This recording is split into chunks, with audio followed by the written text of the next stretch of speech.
Apache RTX 300 motor cycle of the year ಅಂತ award ತೊಗೊಂಡಿದ್ದಾರೆ. ಅಪಾಚಿನವರು ಒಳ್ಳೆ branding ಮಾಡಿದ್ದಾರೆ, ಒಳ್ಳೆ ಪ್ರಮೋಷನ್ ಮಾಡಿದ್ದಾರೆ. ಬಟ್ ಅನ್ಫಾರ್ಚುನೇಟ್ಲಿ ಡಿಮ್ಯಾಂಡ್ ಕ್ರಿಯೇಟ್ ಮಾಡಿ ಆ ಡಿಮ್ಯಾಂಡ್ನ ಫುಲ್ಫಿಲ್ ಮಾಡೋಕ್ಕಾಗ್ದಿರ ಒದ್ದಾಡ್ತಿದ್ದಾರೆ. ಇಲ್ಲ, ಮನೆ ಮಾಡ್ಕೊಂಬಿಡೋಣ ಸಮುದ್ರ ಪಕ್ಕದಲ್ಲಿ. ಅಲ್ಲಿಗಳ ಸದ್ದು ಮನು ಕೇಳ್ತಾ ಇದ್ರೆ ಎಷ್ಟು ಖುಷಿ ಆಗತ್ತಂದ್ರೆ ಸದಾ ಹಾಡ್ಬೇಕು ಅನ್ಸುತ್ತೆ.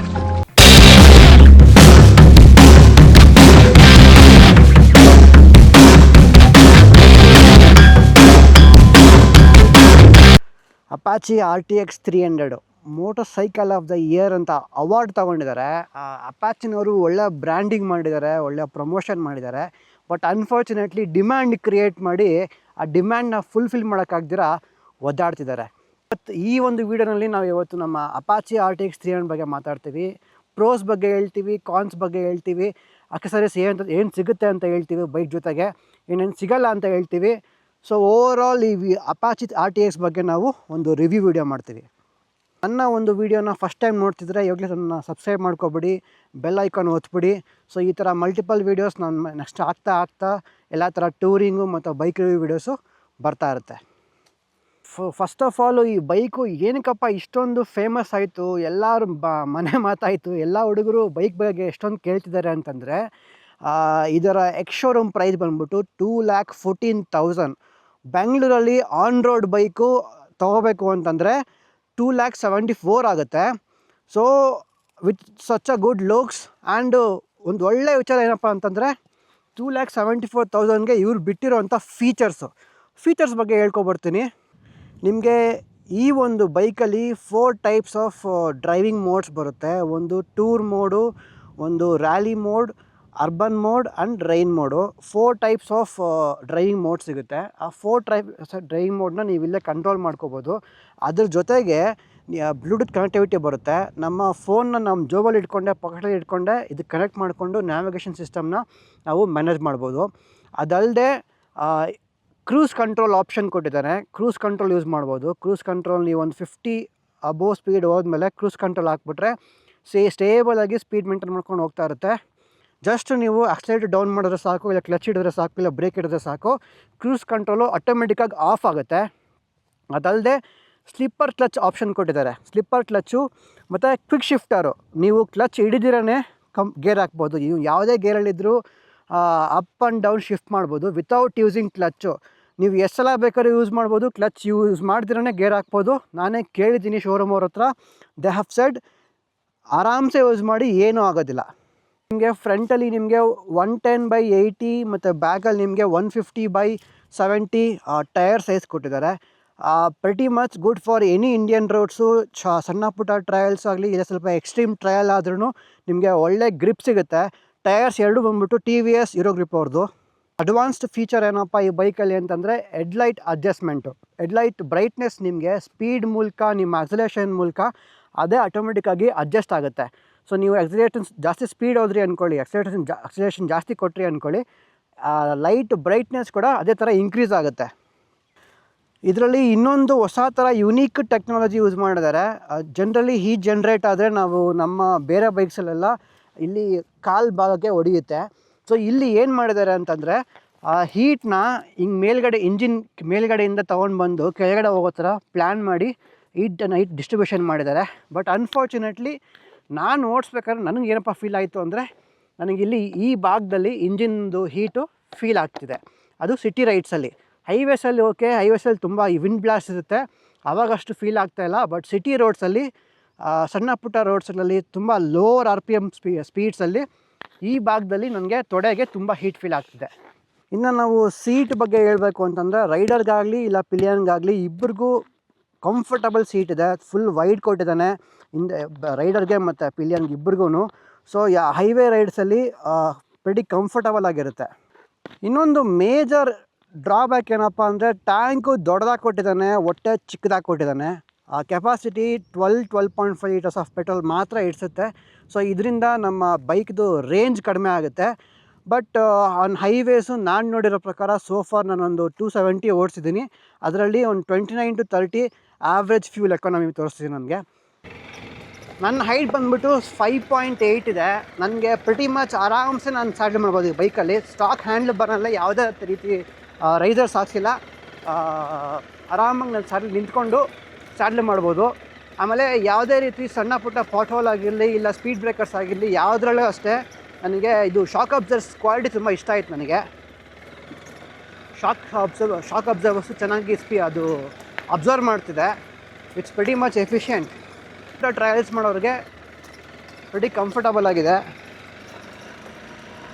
ಇದನ್ನು ನಾವು ಯಾವುದೇ ರೀತಿ ಪ್ರಾಪರ್ ಆಫ್ ರೋಡ್ ಮೆಷಿನ್ ಅಂತ ಹೇಳೋಕ್ಕಾಗೋದಿಲ್ಲ. ಹೈವೇ ಟೂರಿಂಗ್ ಪ್ಲಸ್ ಟ್ರಯಲ್ಸ್ ಮಾಡ್ಬೋದು, ಸಣ್ಣ ಪುಟ್ಟ ಟ್ರಯಲ್ಸ್ ಮಾಡ್ಬೋದು.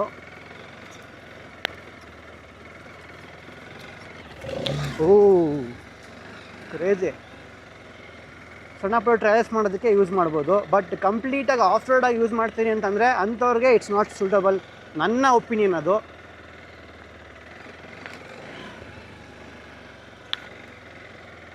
ಆಮೇಲೆ ಪವರ್ ಬಗ್ಗೆ ಹೇಳಬೇಕು ಅಂತಂದರೆ ಇದರಲ್ಲಿ 33 BHP ಪವರ್ ಸಿಗುತ್ತೆ ನಿಮಗೆ.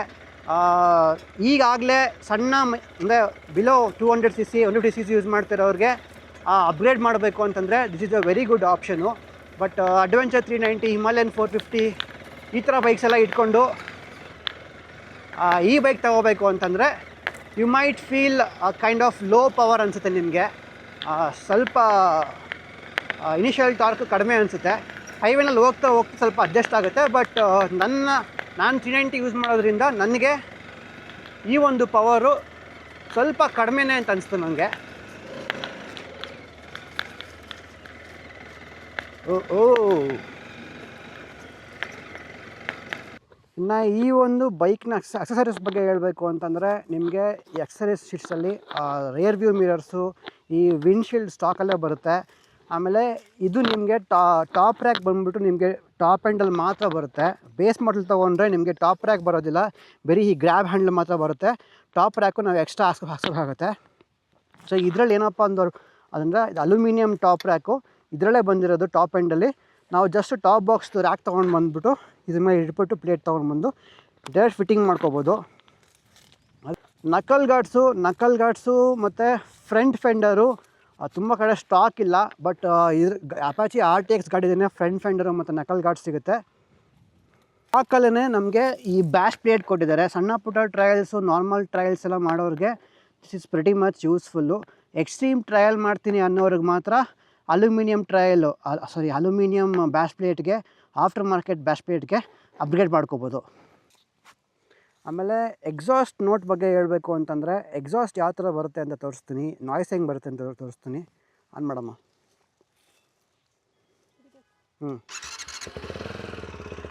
ನೋಡಿ, ಇದು ಪ್ಯೂರ್ ಬೇಸ್ ಬರುತ್ತೆ ಫೀಲು.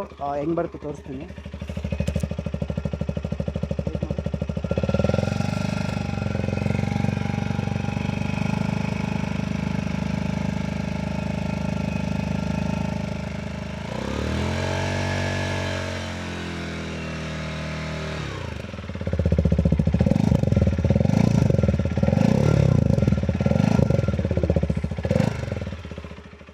ಎಕ್ಸಾಸ್ಟ್ ನೋಟ್ ಅಂತ ತುಂಬ ಚೆನ್ನಾಗಿದೆ, ಒಳ್ಳೆ ಬೇಸ್ ಬರ್ತಿದೆ ಬೈಕ್ ಎಕ್ಸಾಸ್ಟಲ್ಲಿ.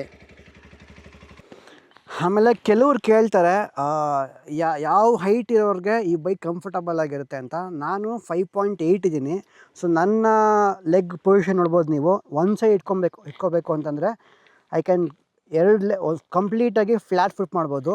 ಬಟ್ ಎರಡು ಸೈಡು ಲೆಗ್ನ ರೆಸ್ಟ್ ಮಾಡಬೇಕು ಅಂದಾಗ ಜಸ್ಟ್ ಹಾಫ್ ಟೋ ಆಗುತ್ತೆ, ನನಗೆ ಹಾಫ್ ಫುಟ್ ಮಾತ್ರ ರೆಸ್ಟ್ ಆಗುತ್ತೆ ಎರಡು ಕಡೆಯೂ. ಬಟ್ ಆರಾಮ್ಸೆ ಹ್ಯಾಂಡಲ್ ಮಾಡ್ಬೋದು. ಅರೌಂಡ್ 5.6 ಹಿಡಿದು 5.8 5.10ವರೆಗೂ ಆರಾಮ್ಸೆ ಹೈಟ್ ಇರೋರು ಈ ಬೈಕ್ನ ಹ್ಯಾಂಡಲ್ ಮಾಡೋಕ್ಕೆ ಈಸಿ ಆಗುತ್ತೆ. 5.5ಗಿಂತ ಕಡಿಮೆ ಇರೋರಿಗೆ ಸ್ವಲ್ಪ ಕಷ್ಟ ಆಗ್ಬೋದು, ಬಟ್ ನನಗಷ್ಟು ಗೊತ್ತಿಲ್ಲ. ಈ ಒಂದು ಬೈಕ್ನ ನಾನು ಓಡಿಸಿದ್ಮೇಲೆ ನನಗನ್ಸಿದ್ದು ಇನ್ನೊಂದು ಸ್ವಲ್ಪ ರಿಫೈನ್ಡ್ ಆಗಬೇಕು ಮಿಷಿನು. ಈಗ ಬಂದಿರೋ ಫಸ್ಟ್ ಬ್ಯಾಚ್ ಮಿಷಿನ್ಸ್ ಅಲ್ವಾ, ನೆಕ್ಸ್ಟ್ ಬರ್ತಾ ರಿಫೈನ್ಡ್ ಆಗಬೇಕು ಮಿಷಿನು. ಬೋತ್ ಪವರ್ ವೈಸು ಎಲ್ಲ. ಫುಟ್ ರೆಸ್ಟ್ ಪೊಸಿಷನ್ ಸ್ವಲ್ಪ ಇಂಪ್ರೂವ್ಮೆಂಟ್ ಮಾಡಬೇಕು ಅನ್ನಿಸ್ತು. ಬಿಕಾಸ್ ರೈಡಿಂಗ್ ಬೂಟ್ಸ್ ಹಾಕ್ಕೊಂಡ್ರೆ ನಮ್ಮ ಕಂಪ್ಲೀಟ್ ಟೋ ರೆಸ್ಟ್ ಆಗೋದಿಲ್ಲ, ಇಲ್ಲಿ ಬರೀ ಹಾಫ್ ಟೋ ಮಾತ್ರ ರೆಸ್ಟ್ ಆಗುತ್ತೆ. ಸ್ಯಾಡಲ್ ಮಾಡಬೇಕಾದ್ರೆ there is a chances of slipping down. ಆಮೇಲೆ ಈ ಒಂದು ಈಟ್ ಏನು ಮಾಡಿದ್ದಾರೆ ಅವ್ರು ಹೇಳಿರೋ ಪ್ರಕಾರ ಹೀಟೆಲ್ಲ ಕೆಳಗಡೆ ಹೋಗುತ್ತೆ ಅಂತ. ಬಟ್ ನಾವಿಲ್ಲಿ ಕೂತ್ಕೊಂಡಾಗ ನನಗಿಲ್ಲಿ ಹೀಟ್ ಫೀಲ್ ಆಗ್ತಿದೆ. ಈ ಒಂದು ಫೈಬರ್ ಮೆಟೀರಿಯಲ್ ಏನಿದೆ ಇಲ್ಲೇ I can still feel the heat from the engine. ಇನ್ನೊಂದು ಮೇಜರ್ ಸೆಟ್ ಬ್ಯಾಕ್ ಅಂತೇನಪ್ಪ ಅಂತಂದರೆ ವೈಬ್ರೇಷನ್ಸು. ನಾವು 390 ರಾಯಲ್ ಎನ್ಫೀಲ್ಡೆಲ್ಲ ಓಡಿಸಿದ್ದೀವಿ, ಅದಕ್ಕೆ ಕಂಪೇರ್ ಮಾಡಿದ್ರೆ ಓಕೆ. ಬಟ್ ಸ್ಟಿಲ್ ಈ ಒಂದು ಸೀಟಲ್ಲಿ ಕುತ್ಕೊಳ್ಳೋರಿಗೆ ಫ್ರಂಟು ಸೈಡರು ಮತ್ತು ಪಿಲಿಯನ್ಗೆ ಮತ್ತು ಫುಟ್ ರೆಸ್ಟ್ಗಳ ಮೇಲೆ ಒಂದು 30 to 40 ಸ್ಪೀಡ್ ಹೋದ್ಮೇಲೆ ಒಂದು 4000 RPM ಅರೌಂಡಲ್ಲಿ ವೈಬ್ರೇಷನ್ ಬಸ್ ಫೀಲ್ ಆಗುತ್ತೆ, ಒಂಥರ ಗ್ರರ್ ಅಂತ ಒಂದು ಬಮ್ಗೆ ಫೀಲ್ ಆಗುತ್ತೆ. That's one of the major drawback ಅಂತಲೇ ಹೇಳ್ಬೋದು. I think TVS has to work on that. So ಇದು ನನ್ನ ಕಂಪ್ಲೀಟ್ ಎಕ್ಸ್ಪೀರಿಯನ್ಸ್ ರಿವ್ಯೂ ವಿಡಿಯೋ. ಯಾವುದೇ ರೀತಿ ಪ್ರಮೋಷನ್ ಅಲ್ಲ, ಯಾವುದೇ ರೀತಿ ಪ್ರಮೋಟ್ ಮಾಡ್ತಾ ಇಲ್ಲ. ನಾನು ಎಕ್ಸ್ಪೀರಿಯನ್ಸ್ ಮಾಡಿರೋದನ್ನು ನಿಮ್ಗೆ ಹೇಳ್ತಾ ಇರೋದು. ವಿಡಿಯೋ ಇಷ್ಟ ಆಗಿದ್ರೆ ಲೈಕ್ ಮಾಡಿ, ಸಬ್ಸ್ಕ್ರೈಬ್ ಮಾಡಿ. ಮತ್ತು ಅವ್ರ ಟಾಪಿಕ್ಕು ನಿಮ್ಗೆ ಏನಾದರೂ ತಿಳ್ಕೊಬೇಕು ಅಂತಂದರೆ ಕಮೆಂಟ್ ಮಾಡಿ. ಆ ಟಾಪಿಕ್ ಬಗ್ಗೆ ನಾನು ಓಡಿಸಿ ರಿವ್ಯೂ ಮಾಡಿ ಅದನ್ನು ಹಾಕ್ತೀನಿ. ಬಟ್ ಇಂಜಿನ್ ಪರ್ಫಾರ್ಮೆನ್ಸ್ ಬಗ್ಗೆ ನಾನು ಎಲ್ಲೂ ಮಾತಾಡಿಲ್ಲ, ಬಿಕಾಸ್ ಇದನ್ನು ಹೊಸ್ದಾಗಿ ಬಂದಿರೋ bike. It takes time, at least ಒಂದು 6 to 1 year ಬೇಕೇ ಬೇಕು. ನಾನೇ ಆಗಲಿ ಯಾರೇ ಆಗಲಿ ಓಡಿಸಿ ಪರ್ಫಾರ್ಮೆನ್ಸ್ನ ನೋಡಿ ಯಾವ ಥರ ಪರ್ಫಾರ್ಮ್ ಮಾಡುತ್ತೆ ಅಂತ ಅರ್ಥ ಮಾಡಿಕೊಂಡು ರಿವ್ಯೂ ಮಾಡಬೇಕು. ಸೊ ನಾನು ಇವಾಗ ರಿವ್ಯೂ ಮಾಡಿರೋದು ಬರೀ ಓವರಾಲ್ ಲುಕ್ಕು ಮತ್ತು ಫೀಚರ್ಸ್ ಬಗ್ಗೆ, ನಮ್ಮ ರೈಡಿಂಗ್ ಎಕ್ಸ್ಪೀರಿಯನ್ಸ್ ಬಗ್ಗೆ. ಒಂದೇ ಮಾತ್ರ. ಜೈ ಕರ್ನಾಟಕ.